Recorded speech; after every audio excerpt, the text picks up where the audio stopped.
हाय viewers, कैसे हैं आप सब। उम्मीद करता हूं कि आप सब खैरियत से होंगे, ठीक ठाक होंगे, खुशबाश होंगे। तो आज मैं आपको बहुत ही एक दिलचस्प कहानी सुनाने वाला हूं। तो इसके लिए आपने वीडियो को आखिर तक ज़रूर देखना है, लाइक भी करना है, शेयर भी करना है।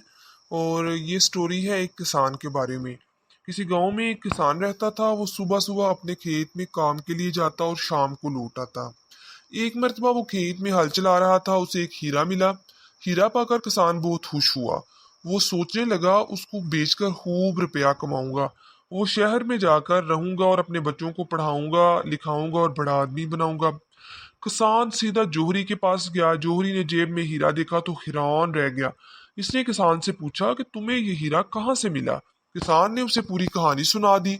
जौहरी ने पूरी कहानी सुनने के बाद कहा, मेरे पास इतनी रकम नहीं है कि मैं ये हीरा खरीद सकूं। तुम ये हीरा लेकर बादशाह सलामत के पास जाओ।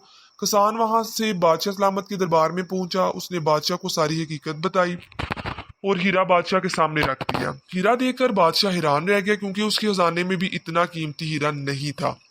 कुछ देर बादशाह सोचता रहा और बोला, मेरे खजाने में कीमती मोती और अशरफियां हैं।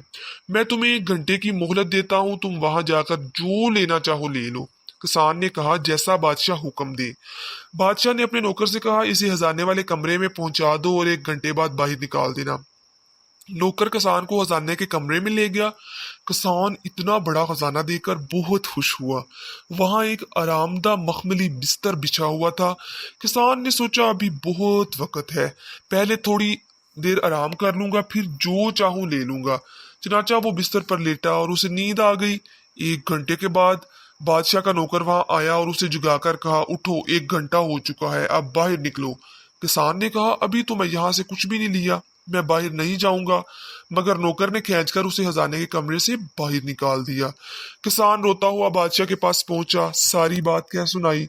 बादशाह ने कहा, बेवकूफ, मैंने तुम्हें 1 घंटा दिया था और तुमने 100 का गुजार दिया। वक्त की कदर नहीं की। जाओ अब दोबारा खेत में काम करो, यही तुम्हारा नसीब है। ये सुनकर किसान बहुत रोया। उसके सारे ख्वाब टूट गए थे। इसकी हालत देखकर बादशाह को इस पर बहुत तरस आ गया। उसने किसान को ढेर सारी अशरफियां दी और कहा, वक्त की कदर करना सीखो। किसान बादशाह की रहमदिली पर बहुत खुश हुआ। वहां से इस इरादे के साथ रुखसत हुआ कि अब हमेशा पहले काम करूंगा, फिर आराम। तो दोस्तों, आपको कैसी लगी कहानी, क्या सबक सीखा कि वक्त की कदर करनी चाहिए, पहले अपना काम करना चाहिए, बाकी सारे काम बाद में करने चाहिए।